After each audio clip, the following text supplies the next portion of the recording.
არა ბევრი დაპირება, არამედ რეალური გადაწყვეტილება ამ სლოგანით კოალიცია ქართული ოცნების ბათუმის მერობის კანდიდატი და მაჟორიტარი დეპუტატობის კანდიდატი ლაშა სირაბიძე მოსახლეობასთან შეხვედრას განაგრძობს. გიორგი ერმაკოვმა ლეონიძის ქუჩაზე მცხოვრებთ გამარჯვების შემთხვევაში საკუთარი პრიორიტეტები გააცნორათ, ძირითადად სოციალური პრობლემების მოგვარებასა და ინფრასტრუქტურული პროგრამების განხორციელებას ითვალისწინებს. აღნიშნულ დასახლებაში მცხოვრებლები დასაქმებისა და ჯანდაცვის კუთხით არსებული პრობლემების გადაჭრას ითხოვენ.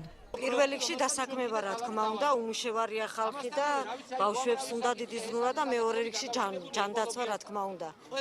არ გვაქვს ყველა საშუალება ნემსის და წამლის და გამოკვლევების და ყველაფრის.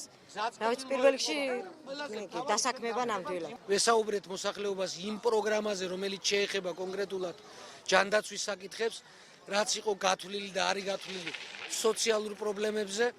ეს არის სოციალურად დაუცველებისთვის ახალი გარანტიების შექმნა, ვთქვათ პროგრამულად იმ ღონისძიებების გატარება, რასაც ჩვენ გეგმავთ, გავაცანით ყოველივე ეს.